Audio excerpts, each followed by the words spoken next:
কোরআন শুধু একটা বিষয়ের নাম না, বাংলা, অঙ্ক, ইংরেজি, পদার্থ জীববিজ্ঞানের মতো এটাও একটা বিষয় না। না, বাংলা, অঙ্ক, ইংরেজির কোনো বিষয় আপনার জীবনে থাকুক বা না থাকুক, আল্লাহর কসম ঈমানের পরিচয়ের কারণে এই কোরআনের পরিচয় আপনার সাথে থাকতেই হবে।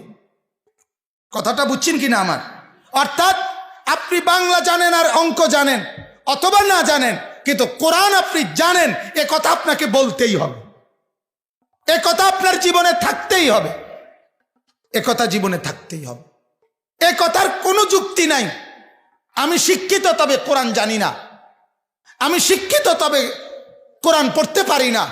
যে জ্ঞান আল্লাহ চিনায় না, যে জ্ঞান সেজদা চিনায় না, যে জ্ঞান কোরআন পড়ায় না, ওই জ্ঞান জ্ঞান না, ওই জ্ঞান জ্ঞান না। কোরআনে আল্লাহ বলছে, সূরা আনফালের মধ্যে আছে, যেই জবান আমার কথা বলে না, যেই কান আমার কথা শুনে না, যেই দিমাগ আমাকে নিয়ে ভাবে না, আল্লাহ বলে ওই লোকটা হলো সর্বনিকৃষ্ট জানোয়ার, জানোয়ার, জানোয়ার। ইন্না শাররাদ দাওয়াবি ইনদাল্লাহ আস-সুম্মু আল বুকমু আল্লাযীনা লা ইয়াকিলুন। আল্লাহ বলে সর্বনিকৃষ্ট জানোয়ার আমি আল্লাহর নিকটে সে যে আমার কথা বলে না, আমার কথা শুনে না, আমার কথা ভাবে না। কেন কোরআন বাদ দিলাম? আপনারা যারা জীবন থেকে নিজের জীবন, ছেলের জীবন, মেয়ের জীবন, স্ত্রীর জীবন থেকে যারা এই কোরআন বাদ দিলেন, কেন বাদ দিলেন? কোন যুক্তিতে বাদ দিলেন? আরেকবার বিবেককে প্রশ্ন করিয়ে, কি কারণ হইতে পারে? মালিকের এই কোরআনের অপরাধটা কি? এই কোরআন আপনার ভুলে ভরা, কথা বলেন না কেন? এই কোরআন আপনার ভুলে ভরা, এই কোরআনের নিখুঁতের ক্ষেত্রে কোনো সন্দেহ আছে?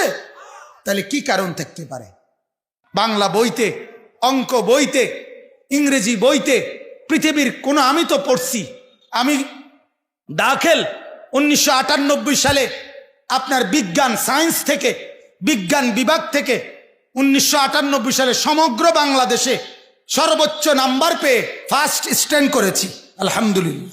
আমি বিজ্ঞান পড়ছি, কুমিল্লা ভিক্টোরিয়া কলেজ থেকে আমি মাস্টার্স পাস করছি।